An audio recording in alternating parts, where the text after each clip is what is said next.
Don't stand a chance. Imperial cruisers are defending the docks. We need them taken out.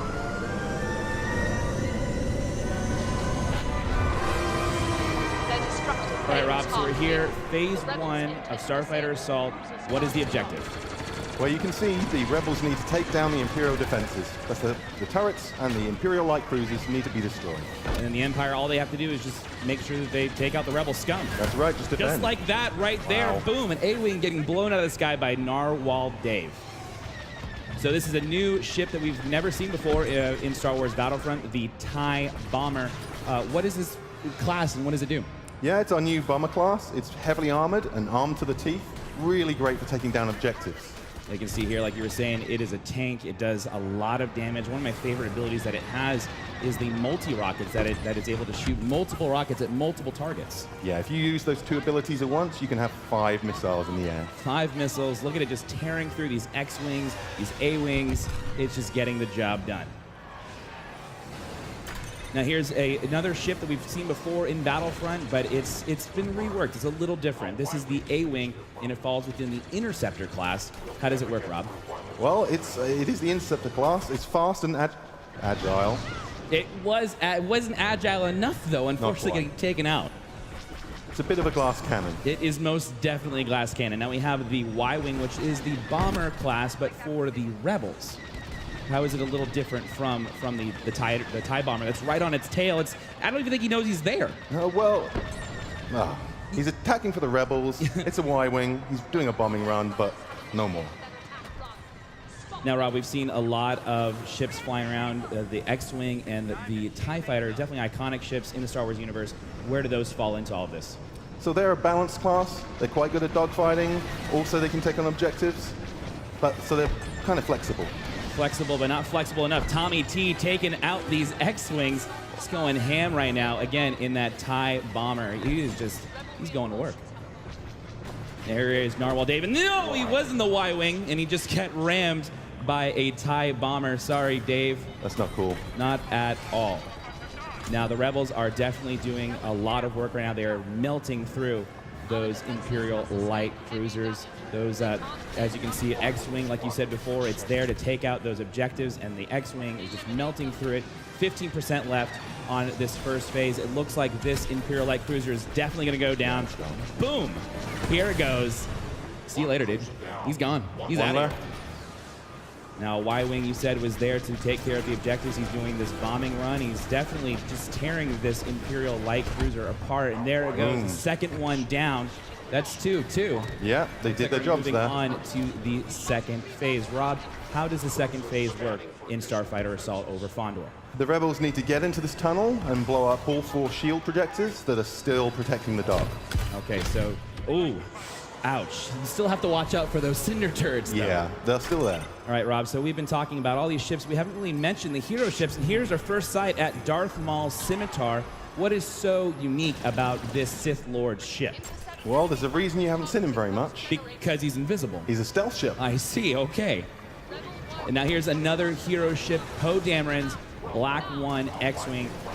Rob, what's so special about this X-Wing? What makes it so different? Well, it's black. I got that part. What's different about it? Well, Poe's a natural leader, so he's got an area of effect that can help his friends out around him. Now, we also saw another hero ship. Hopefully, we'll be able to jump back into that. That is the Millennium Falcon, piloted by Han Solo and Chewbacca.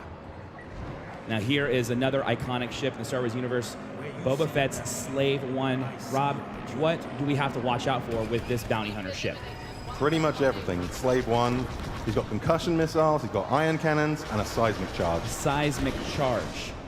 What's so dangerous about a seismic charge, Rob? Well, in this closed environment, it's going to get a lot of kills. So it does a big old area effect burst. Hopefully we'll... That's it. That's the the big noise. old boom. That was it. So he's definitely doing his job. He's using that mine to his objective, just trying to blow everybody apart that's trying to attack those shield generators. Now here we see Jack Frags piloting Darth Maul's Scimitar. He is just tearing everyone apart. You see he was taking some damage. He cloaked.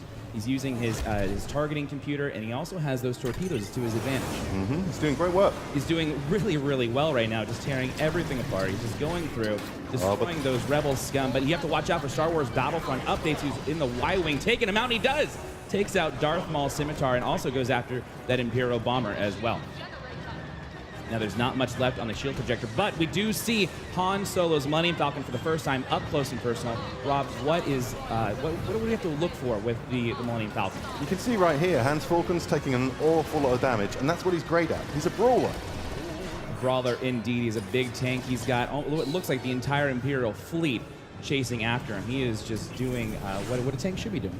Aggroing. He's aggroing those guys through the objective, trying to give his buddies a chance to take out those shield projectors. The seismic charge going off again. Got the Y-Wings doing the bombing runs, taking out the shield projectors so they can move on to the next phase. We have 2% left. There's 50 reinforcements left. Narwhal Dave using Black 1 to chase after Slave 1 as they are going through, dipping and diving around the shield projectors.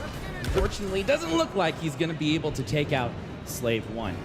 The Rebels should still have this. The Rebels, I think so. They've got 40 reinforcements left, 2% left on the shield projectors. I think they're going to get it. Now we're getting a better look at Han Solo's Millennium Falcon. You see he's got some really cool abilities at his disposal as well. But we got Battlefield France doing what seems to be the last and final strafing run on the shield projectors. And he does end up taking them out, taking the Rebels to the third and final phase. Now, Rob, let's do a quick recap. We had phase 1, where the Rebels had to destroy the Imperial light cruisers. Then in phase 2, they had to destroy the shield projectors. And now we get to move on to phase 3. What's that all about? The Star Destroyer is still getting power from the dock, so the Rebels need to disable the power couplings, leaving the reactor core vulnerable. Now, once the reactor core is vulnerable, is it always available for destruction, or do they have to do anything else? They've got about a 30-second window to do as much damage as they can. And then the couplings will then come back down. That's right. All right. Well, Battlefront updates again, just doing immense work with the Millennium Falcon, but we've got to watch out for this group of TIE bombers that look like they found prey. They smell blood in the water. They're going to be going after the Millennium Falcon. I don't want to give Battlefront updates. I want to tell him the odds, but he's got to watch out right here. He is a tank, but 2 bombers on him, I'm not so sure. I mean, that's about 10 rockets. I mean, I'm not the best at math, but I think that's 10 rockets that he has to watch out for. These TIE bombers are staying on the rear of the Millennium Falcon. They keep on getting those locks, multiple missiles going after him. I don't think he's going to be able to make it. He's evading pretty well so far. He's doing a great job, but unfortunately, no, the Millennium Falcon is taken out of the fight. But Narwhal Dave is right behind those enemy TIE bombers, trying to take them out. He is an ace pilot. Looks like he's doing a lot of work right now.